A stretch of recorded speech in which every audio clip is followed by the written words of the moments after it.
तो ये चीजें नहीं होंगी, ये चीजें नहीं होंगी, ये होनी है क्योंकि इन्होंने दुकानें गांवों के अंदर खोल दी है। बच्चे स्कूल कम शराब ज्यादा पीते हैं और स्कूलों के सामने इन्होंने शराब के ठेके लगाए हैं। बच्चों को ये लत लग चुकी है, अब इस लत से कैसे निकाला जाए उसके लिए एजुकेट करना है। जहां तक उसका ताल्लुक है, ये जवाब जो है भाजपा के लोग देंगे। शराब के ठेके उन्होंने खोले और ऐसी जगहों पे अगर ये चीजें हो रही है तो बीजेपी विरोध क्यों नहीं कर रही है यहाँ अंदर? बीजेपी तो हिंदू धर्म को मानती है, कटरा को ज्यादा मानती है। उन लोगों के मुंह से तो ये खुला नहीं कि एक मंत्री ने कहा कि मेरा जो है ट्रांसपोर्ट का बिजनेस है, ट्रांसपोर्ट पे वो बात किया, लेकिन कटरा माता वैष्णो देवी के बारे में उससे मुंह नहीं खुला। मेरे साथ ना महराज मलिक हैं और हमेशा लोगों के मुद्दे उठाते हैं। मैं आपको ये बता दूं कि एक बड़ा इशू इस समय सामने आया है। कटरा के अंदर एक वीडियो सामने आता है। मेरा साहब, आपने शराब का बड़ी बार मुद्दा उठाया। कटरा के अंदर एक कोई सेलिब्रिटी आता है और शराब पीता है, वहां पर एक देवस्थान है, जैसे रमजान में आप देखा गुलमर्ग में फैशन शो हुआ, उस पर आवाज उठाई। क्या यहाँ पर इस तरह की चीजें होनी चाहिए? मुझे अभी एक आदमी ने इंटरव्यू लिया, उस इंटरव्यू में मैंने कहा हो सकता है वो नौजवान परेशान हो, लेकिन बाद में मुझे पता चला वो एक बड़ी रॉयल फैमिली का है, बाहर का है और एक्टर कहीं बिग बॉस से होकर आया है। अब मुझे समझ में आ रही है कि उन लोगों ने इसे अय्याशी का अड्डा बनाया, बाहर के लोगों ने। मुझे लगा था कि यहाँ का नौजवान होगा, शायद यहाँ पर उन्होंने माहौल वैसा ही बनाया, कोई नाली में मिलता है, कोई दुकान पे मिलता है, कोई घर में मिलता है, सोया हुआ शराब पीकर जो है घर वालों से लड़ता रहता है। लेकिन जहां तक मामला ये बाहर का है, कोई लड़का बाहर से एक्टर है, तो उसे इस चीज की इजाजत नहीं होनी चाहिए थी और इसका क्रेडिट जाता है बीजेपी को, जिन लोगों ने ये चीजें यहाँ पर रखी है। शराब के नाम पर रोज जो है यहाँ पर धांधली होती है।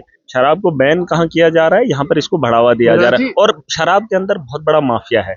लिक्वर स्कैम दिल्ली के अंदर हुआ है, लेकिन मैं दिखाऊंगा, मेरे पास पूरा मैंने इनका काला चिट्टा निकाला है। आपको यकीन नहीं होगा, जहां 4 लाख बोतलें 2019-20 में बिकती थी, सुन लीजिए, वहां पर इन्होंने शराब पॉलिसी नई लाई जम्मू कश्मीर के अंदर। आप सुन लो पूरी बात, जब शराब पे बात उठी आप सुन लो।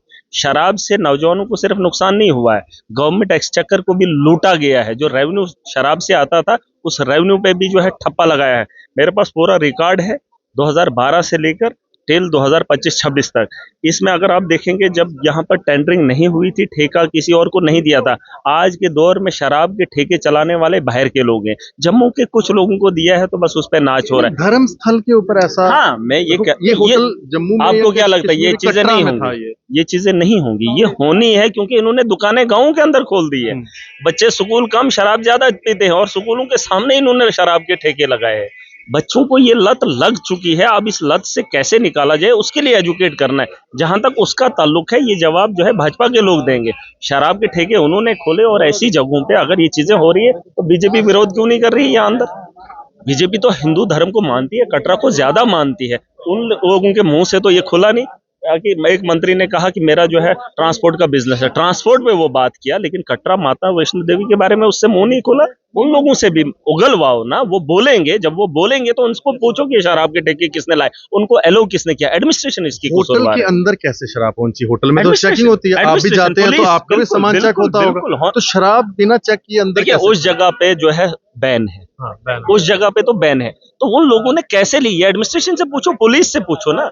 देखिए, पुलिस हमारे हाथ में नहीं है, मैं वही कह रहा हूँ, इन सवालों के जवाब भाजपा अच्छे से देगी और इनको देना चाहिए। मुझे तो पता ही नहीं था, मुझे किसी ने पकड़ा, बोला यहाँ पे शराब कहीं पी है, मुझे ये भी नहीं पता था कौन। अब मैंने सुना, मुझे किसी ने कहा कि वो एक एक्टर था। यहाँ अय्याशी का अड्डा नहीं बनाना है। इन लोगों ने शराब को बेचने वाले भी बाहर से लाए, पीने वाले भी धर्म की जगहों पे ऐसा काम करेंगे तो सवाल कौन पूछेगा? इन लोगों को रोकेगा कौन? अब मामला है, सरकार बनी है, सरकार शिकंजा कसेगी। इलीगल माइनिंग पे जो है कंट्रोल हो रहा है, बाहर के ढंग पर रुकेंगे, बाहर का माफिया रुकेगा, अंदर के लोग रेवेन्यू भी जनरेट करेंगे और अपना रोजगार भी कमाएंगे। ये मेरा एक मानना है और मुझे इंटरेस्ट है, और पब्लिक इसमें कोऑपरेट करे, चाहे भाजपा से हो, किससे हो, पार्टी हमारी कोई भी नहीं है, हमें जम्मू कश्मीर बेहतर चाहिए। बहुत शुक्रिया। महराज मलिक जो कि एमएलए हैं, उन्होंने ये बात साफ रखी है कि यहाँ पर किस तरह से शराब का माफिया चल रहा है और धर्म स्थल के ऊपर इस तरह की चीज होना बिल्कुल यहाँ पर नहीं होना चाहिए और इन पे कार्रवाई होनी चाहिए कि किस तरह से एक होटल के अंदर शराब पहुंची। सबके ऊपर सवालिया निशान है, चाहे वो कटरा हो, कटरा की पुलिस हो, चाहे वो होटल का वो प्रेमिसेस हो जिस होटल के अंदर वो शराब पहुंची है। धन्यवाद जी, राम राम।